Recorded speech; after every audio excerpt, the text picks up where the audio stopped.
এক ভাই জানতে চেয়েছেন যে চ্যাট জিপিটির কারণে 16 বছরের আমেরিকান একজন যুবক আত্মহত্যা করেছে, বিষয়টা আদৌ সম্ভব কিনা। আত্মহত্যার জন্য তাকে পরিচিত করা হয়েছে চ্যাট জিপিটির কারণে। তো চ্যাট জিপিটি আসলে এটা একটা কৃত্রিম বুদ্ধিমত্তা, যে কৃত্রিমভাবে বুদ্ধিমত্তাকে কাজে লাগিয়ে কাজ করে উত্তর দিয়ে থাকে। যে সেই চ্যাট জিপিটি আত্মহত্যার জন্য দায়ী, বিষয়টা এমনই দাবি করছে তার পিতামাতা, তার আত্মীয় স্বজন সকলে, এবং মামলাও করা হয়েছে যে চ্যাট জিপিটির কারণে বাচ্চাটা আত্মহত্যা করেছে, 16 বছর বয়স।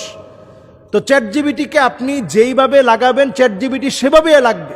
এজন্য এই সমস্ত ক্ষেত্রে পরিষ্কার একটি বিষয়, আমাদের দেশে এগুলো শুরু হওয়ার আগে আমরা সবাইকে লক্ষ্য করে বলতে চাই যে এই প্রযুক্তির গোলাম আপনারা হবেন না, প্রযুক্তির গোলাম হতে যাবেন না, বরং প্রযুক্তিকে আপনার গোলাম বানান।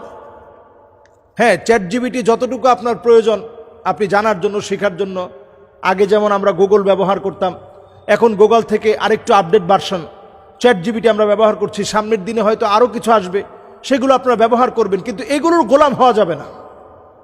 এবং অনেকেই দেখছি বাংলাদেশে চ্যাট জিপিটিকে প্রশ্ন করতেছে, ঠিক আছে 1 থেকে নিয়ে তুমি 1 কোটি কি তুমি গুনতে পারবা? চ্যাট জিপিটি বলতেছে হ্যাঁ, চ্যাট জিপিটি বলতেছে হ্যাঁ আমি গুনতে পারবো, এটা আমি সক্ষম। আবার প্রশ্ন করতেছে তুমি পারবা, তাহলে গণনা শুরু করো। আচ্ছা, আপনি চিন্তা করেন 1 থেকে 100 কোটি পর্যন্ত যদি গুনতে বলে, একটা যান্ত্রিক গণনা যন্ত্র এটা, যেটা কৃত্রিম বুদ্ধিমত্তাকে কাজে লাগিয়ে কাজ করে, এটাকে যদি গলতে বলেন, আপনি গুনতে গুনতে গুনতে গুনতে একটা পর্যায়ে যেতে পারবে। তাহলে আচ্ছা, এটার জন্য যে সময় লাগবে সে সময় কি আপনার হাতে আছে? মোবাইলে কি সেই পরিমাণ চার্জ আছে? তাইলে আপনি এটা করতেছেন কেন? যে শুধু তাকে বিরক্ত করার জন্য। আমাদের দেশের মানুষ চ্যাট জিপিটিকে ব্যস্ত রাখে, কাজে না লাগলেও একটা কাজ আপনি দিবেন, আরেকটা কাজ দিবেন। এখন এই জন্য তারা এখন ফ্রি কোনো ভার্সন দিচ্ছে না, যেগুলো অল্প সময়ের জন্য ফ্রি আছে। এখন তারা চাচ্ছে যে আপনি টাকা ব্যয় করে চ্যাট জিপিটি আপনি ইউজ করেন।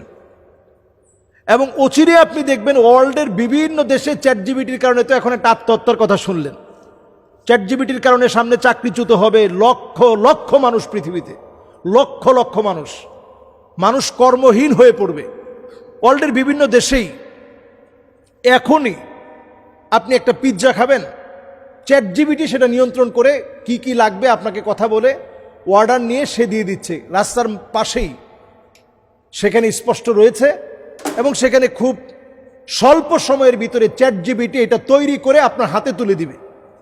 তাহলে আপনি একটু চিন্তা করেন চ্যাট জিপিটি কোথায় চলে গেছে, আকাশ প্রযুক্তি আজকের প্রযুক্তিতে কোথায় চলে গেছে।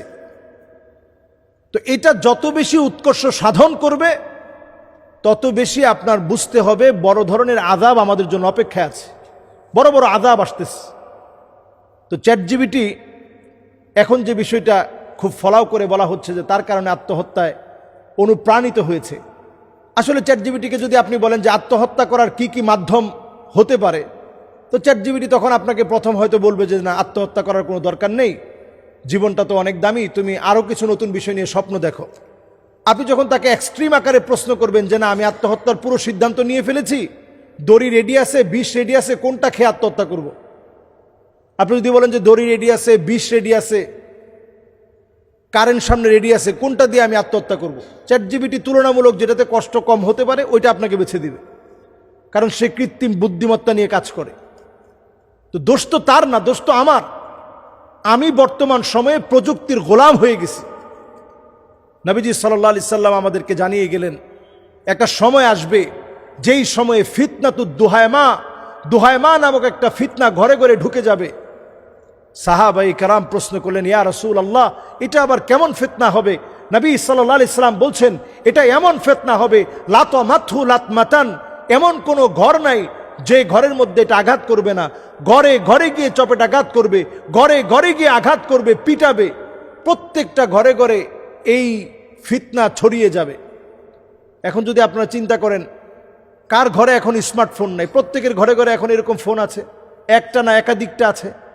তার মানে প্রত্যেকের ঘর এখন ফিতনার মধ্যে ডুবে আছে। এই ফিতনা থেকে বাঁচার জন্য আল্লাহর কাছে প্রতিনিয়ত পানাহা চাওয়া, সূরা কাহাফের প্রথম 10টি আয়াত প্রতিদিন পড়ার চেষ্টা করা, যাতে চ্যাট জিপিটি আপনার মাথা খেতে না পারে, কোনো রকম ফিতনা যেন আপনাকে গ্রাস করতে না পারে। প্রতিদিন সূরা কাহাফের প্রথম 10টা আয়াত আপনি মুখস্থ করেন, পড়েন, দেখবেন ইনশাআল্লাহ আদা আলাহু মিনান নূরি মা বাইনাল জুমআতাইন। এক জুমায় সূরা কাহাফ পড়লেন, আরেক জুমা পর্যন্ত আল্লাহ তাআলা আলোকিত রাখবেন। এই জাতীয় ফিতনা থেকে আল্লাহ তাআলা হেফাজত করবেন। সুতরাং আমরা কোরআন তেলাওয়াত সহ এই জাতীয় বিষয়গুলোতে আমরা সময় দেওয়ার চেষ্টা করি, মনোযোগের সাথে আমরা আল্লাহকে ডাকার চেষ্টা করি।